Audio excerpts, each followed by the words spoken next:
સમાચારોમાં હવે આગળ વધીએ। કોંગ્રેસે રાજકોટ ભાજપ ઉમેદવાર પરસોત્તમ રૂપાલાની ઉમેદવારી પર સવાલો ઉભા કરતા વિવાદ થયો। પરેશ ધાનાણીના આક્ષેપો પર ભાજપે પણ પ્રતિક્રિયા આપી। વિવાદ ત્યારે શરૂ થયો જ્યારે રાજકોટ કોંગ્રેસ ઉમેદવાર પરેશ ધાનાણીના ભાજપ પર શાબ્દિક પ્રહાર કર્યા।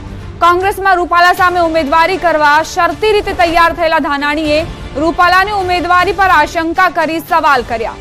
ધાનાણીએ રૂપાલાને સંભવિત ભાવિ પ્રતિસ્પર્ધી ગણાવ્યા। સાથે જ રૂપાલાના નિવેદન પર પ્રતિક્રિયા આપતા આક્ષેપ કર્યો કે રૂપાલાથી આ ભૂલ નહીં પણ ઇરાદાપૂર્વકનું કૃત્ય હતું।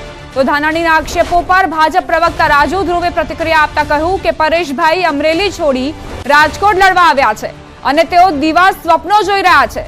તેમણે દાવો કર્યો કે રૂપાલા જીતશે અને ધાનાણી હારશે। તેમણે ધાનાણી સામે જ રાજકોટના વાતાવરણને ડહોળવાનો આક્ષેપ કર્યો। ક્ષત્રિય સમાજ હર હંમેશ ભાજપ સાથે રહ્યો છે તેવો દાવો પણ તેમણે કર્યો।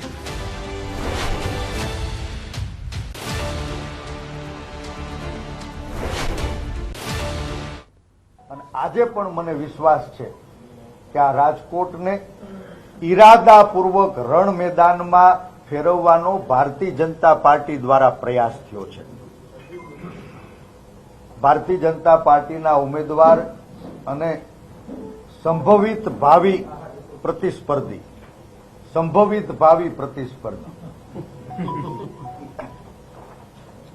પોતે શિક્ષક તરીકેની જવાબદારી નિભાવી છે।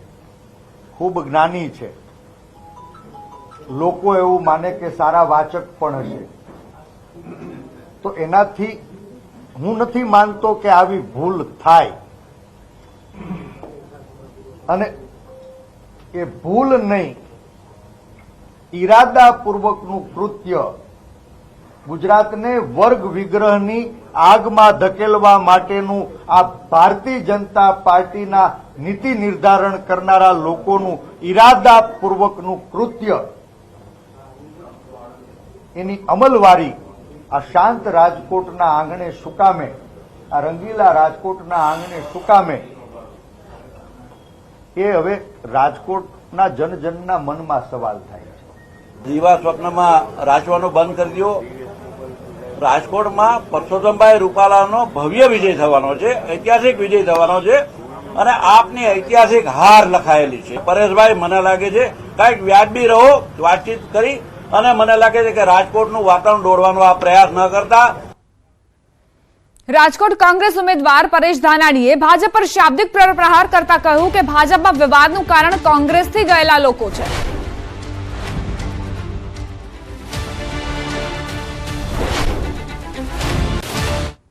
હું પાડ માનું છું ઈશ્વરી શક્તિનો। કોંગ્રેસનો બધો જ કકળાટ છેલ્લા 15 વર્ષમાં વટલાઈ અને કમલમની કાર્યાલયે ગયો અને એનું પરિણામ આજ ગુજરાત ભાજપમાં દાવાનળની સ્થિતિ છે।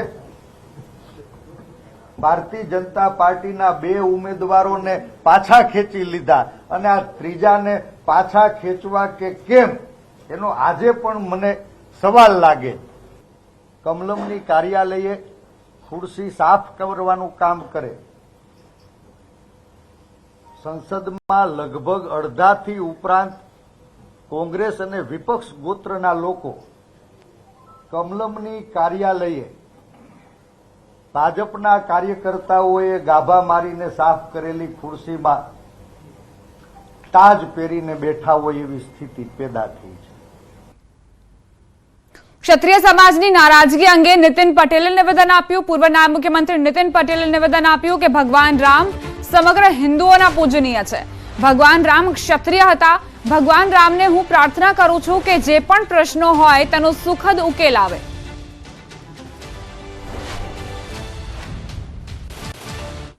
જો ભગવાન રામ સમગ્ર હિન્દુઓના પૂજ્ય છે। ભગવાન રામ ક્ષત્રિય હતા અને આજે રામનવમીના પવિત્ર દિવસે ભગવાન રામને હું પ્રાર્થના કરું છું કે જે પણ પ્રશ્નો હોય એ બધા પ્રશ્નોનું સારી રીતે સુખદ નિરાકરણ થાય અને બધા જ આનંદથી, પ્રેમથી દેશના વિકાસ માટે સૌનો સાથ, સૌનો વિકાસ, સૌનો વિશ્વાસ અને સૌનો પ્રયાસ એમાં સહયોગ કરે એવી ભગવાન રામને પ્રાર્થના કરું છું। રામ એટલે સત્ય, રામ એટલે પવિત્રતા, રામ એટલે ઉદારતા અને રામ એટલે ક્ષમા. હવે આગળ વાત ભગવાન રામના જન્મોત્સવની.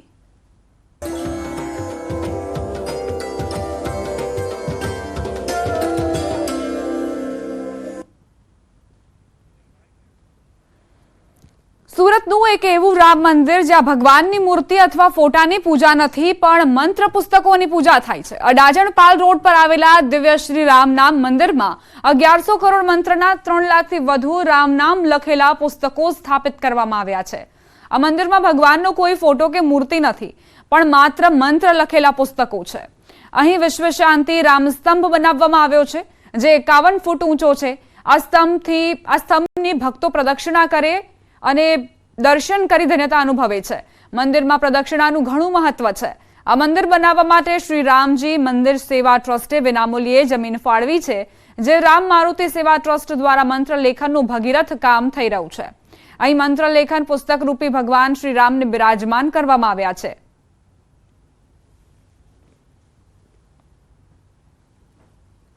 મંદિરનું મહત્વ ઘણું છે. રામ નામથી આપણને શાંતિ મળે, જગતમાં શાંતિ થાય એવી પ્રાર્થના. આપણે રામ નામ જે મંત્ર છે, રામ વગર કામ ચાલે નહીં, તો ઘણા બધા અહીંયાથી રામની ચોપડી લઈ જાય છે, લખીને મહિને 15 દિવસે પાછા આપી જાય છે. એવો પ્રદક્ષિણ ફરે છે. જ્યાં 12 પ્રદક્ષિણ ફરવાથી એમની માનતા પૂરી થાય છે. એટલે ઘણા બધા ભક્તો અહીં આવે છે. લખવાથી જો આટલો ફાયદો થતો હોય તો અમે લોકો પાસે 1100 કરોડ રામ નામ લખાવ્યા છે. જે અહીંયાથી પુસ્તિકા આપવામાં તેમાં 51,000 વાળી પણ હોય છે, 30,000 વાળી પણ હોય છે. એટલે લોકો એક જપ યજ્ઞ થાય ને કલયુગમાં નામ જપનું જ મહત્વ બતાવવામાં આવ્યું છે. ધોરાજીમાં રામનવમીની શોભાયાત્રામાં લલિત વસોયા અનોખા અંદાજમાં જોવા મળ્યા. લલિત વસોયા રાસ, તલવાર રાસ અને ઢોલ વગાડતા નજરે પડ્યા. રામનવમીના તહેવારને લઈ ધોરાજીના વિવિધ વિસ્તારોમાં શોભાયાત્રાનું આયોજન કરાયું છે જેમાં લલિત વસોયા પણ ઉપસ્થિત રહ્યા હતા.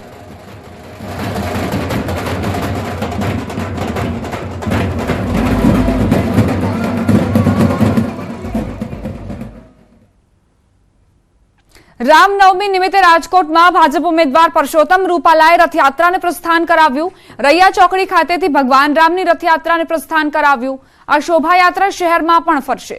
હાલમાં રૈયા ચોકડી ખાતે રામનવમીની ભવ્ય ઉજવણી થઈ રહી છે. પ્રસ્થાન પ્રસંગે રૂપાલા સાથે સ્થાનિક ભાજપના નેતા પણ જોડાયા હતા.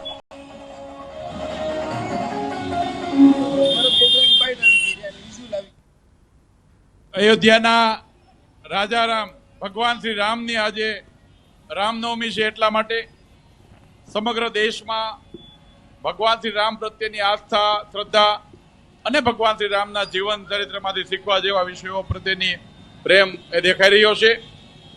હું આજે ગર્વની લાગણી અનુભવું છું કે અયોધ્યામાં શ્રી રામલલાના પધરામણી 22 તારીખે થઈ પછીની આ પહેલી રામનવમી એટલે સમગ્ર દેશવાસીઓને ખૂબ ખૂબ શુભકામના પાઠવું છું, ખૂબ ખૂબ શુભેચ્છા આપું છું.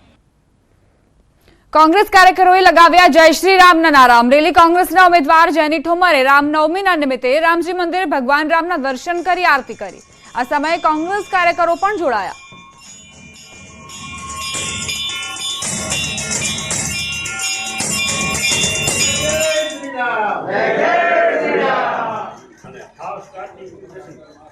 ભગવાન શ્રી રામ ભારત દેશ અને વિશ્વમાં વસતા તમામ ભારતીયોને શક્તિ પૂરી પાડે, બળ પૂરું પાડે અને પોતાના જીવનમાં આગળ વધવા માટેના આશીર્વાદ એમના અમારા માથે સદાય રહે એવી આજે રામનવમીની ભગવાન શ્રી રામ, લક્ષ્મણ, જાનકી અને હનુમાનજીની આરતી કરીને પ્રાર્થના કરી. દાહોદના ફતેપુરાના બાર સલેડા ગામે બાળ લગ્ન અટકાવવામાં આવ્યા. સગીર વયના બાળકની જાન નીકાળવામાં આવી રહી હતી. તે જ સમયે બાળ સુરક્ષા એકમના અધિકારીઓ ત્યાં પહોંચ્યા અને વાલીઓને પોલીસ સ્ટેશન લઈ જઈ સમજણ આપવામાં આવી હતી. સમજાવટ બાદ લગ્ન મોકૂફ રખાયા હતા.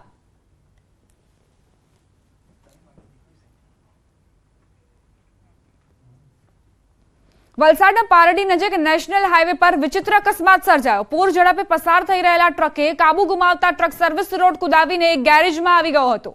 અકસ્માતમાં ગેરેજમાં પંચર બનાવી રહેલા મોહમ્મદ આફરોઝનું ઘટના સ્થળે જ મોત થયું, જ્યારે અન્ય એક યુવકને ઈજા પહોંચી. બનાવ બાદ આસપાસના લોકો એકત્રિત થઈ ગયા હતા. પારડી પોલીસે સ્થળ પર પહોંચી કાર્યવાહી હાથ ધરી.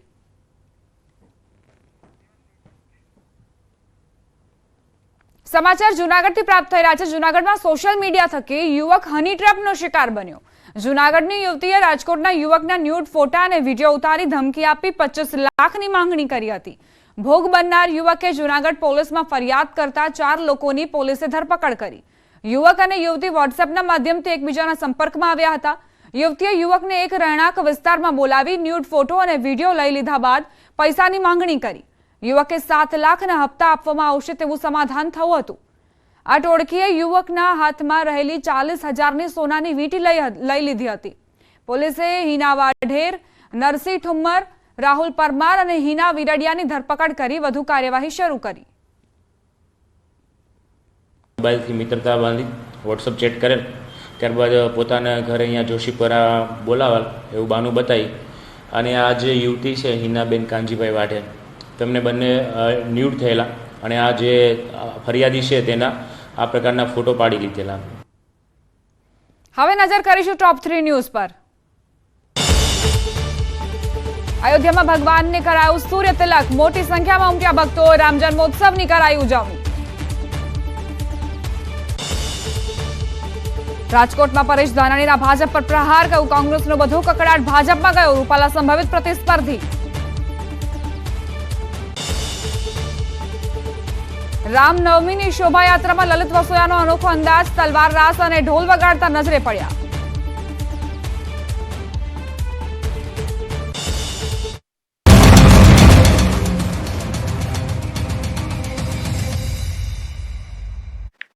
છેલ્લા એક સપ્તાહમાં અમદાવાદની સોલા સિવિલ હોસ્પિટલમાં ડેન્ગ્યુના 2 પોઝિટિવ કેસ નોંધાયા। અમદાવાદના વિવિધ વિસ્તારમાં દૂષિત પાણીના કારણે પાણીજન્ય રોગમાં પણ વધારો થયો।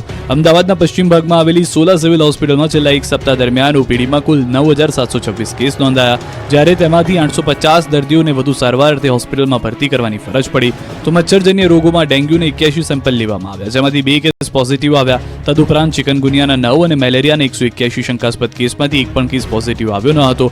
આ ઉપરાંત ઝાડા ઉલટીના 4 કેસ નોંધાયા તથા વાયરલ હિપેટાઇટિસના 7 કેસ નોંધાયા। તદુપરાંત ગત સપ્તાહમાં વાયરલ ઇન્ફેક્શનના 1342 કેસ નોંધાયા હતા। ગત સપ્તાહમાં પાણીજન્ય રોગ ટાઇફોઇડના 41 કેસ નોંધાયા હતા। આ ઉપરાંત સ્વાઇન ફ્લૂના 11માંથી 5 દર્દીઓનો રિપોર્ટ પોઝિટિવ આવ્યો હતો।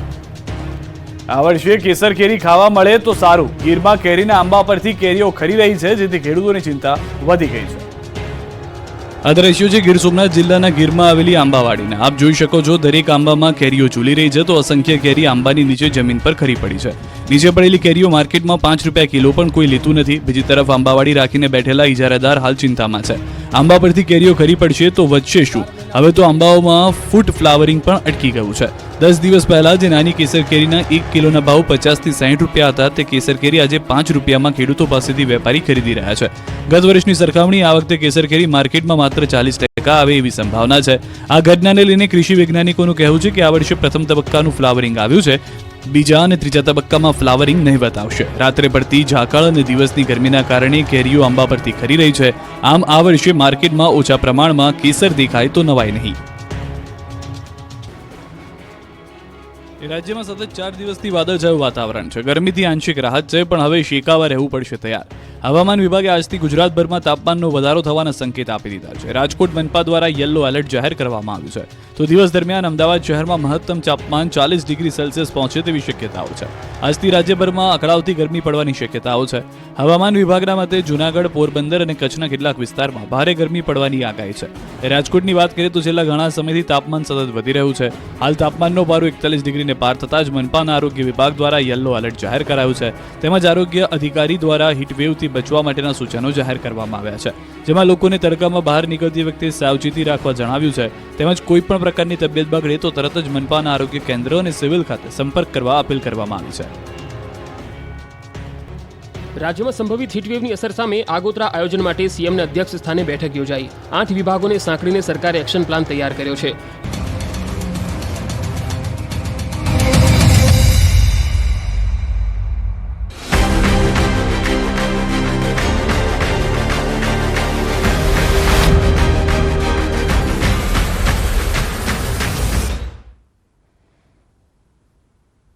વિરામ બાદ સ્વાગત। યુનેસ્કો તરફથી જેને વર્લ્ડ હેરિટેજ સિટીનો દરજ્જો મળ્યો છે તે શહેર એટલે અમદાવાદ। સાબરમતી નદીના કાંઠે વસેલા અમદાવાદ શહેરની પૂર્વ લોકસભા બેઠક પર આ વખતે પટેલ વર્સિસ પટેલનો જંગ જામવાનો છે। સતત બીજી વાર ભાજપે હસમુખ પટેલને મેદાને ઉતાર્યા છે, ત્યારે ઐતિહાસિક શહેર અમદાવાદ પૂર્વની બેઠકનો શું છે મિજાજ અને સાંસદે કેવા કર્યા છે કામ, જુઓ અમારી વિશેષ રજૂઆત સંસદના સરવૈયામાં.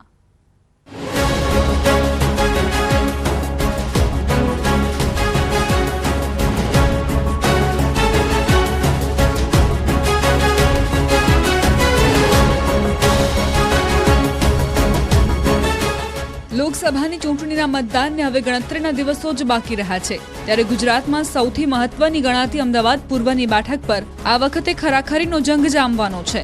હાઈ પ્રોફાઇલ બેઠક ગણાતી આ બેઠક આમ તો ભાજપનો ગઢ માનવામાં આવે છે. આ બેઠક પર 1989 થી સળંગ 35 વર્ષ ભાજપનો દબદબો રહ્યો. આ બેઠક પરથી લોકસભાની 2014ની ચૂંટણીમાં ફિલ્મ અભિનેતા પરેશ રાવલ લડ્યા હતા અને જીત્યા હતા.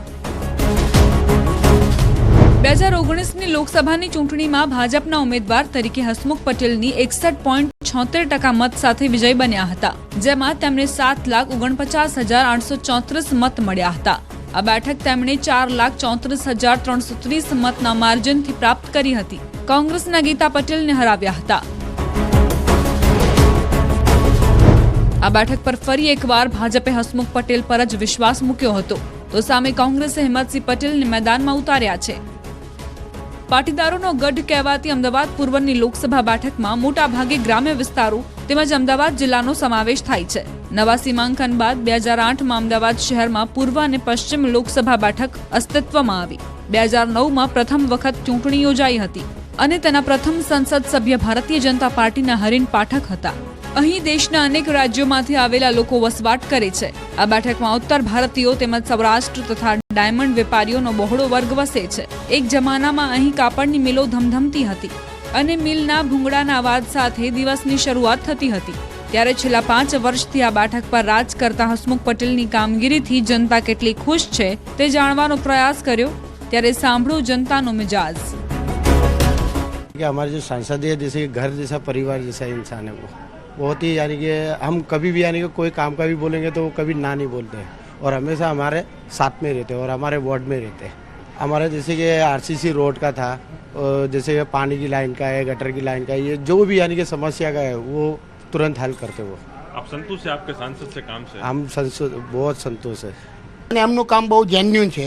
આખી સંસદમાં તમે ગમે એને જઈને પૂછો તો એક જમીન ઉપર રહેવાવાળા વ્યક્તિ છે, બરાબર.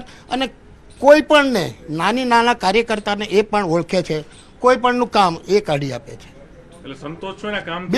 બિલકુલ સંતોષ છે, એટલે જ એમને રિપીટ કરવામાં આવ્યા છે. કામ બહુ સારું છે અને ગમે ત્યારે એ લગભગ 5 વર્ષની અંદર ઘણી વખત અહીંયા આવી ચૂક્યા છે બધી જગ્યાએ, અને એમની તરફથી રોડ, રસ્તા, પુલો બધું વ્યવસ્થિત બનાવેલું છે. એમણે ગ્રાન્ટો બી સારી પાસ કરેલી છે.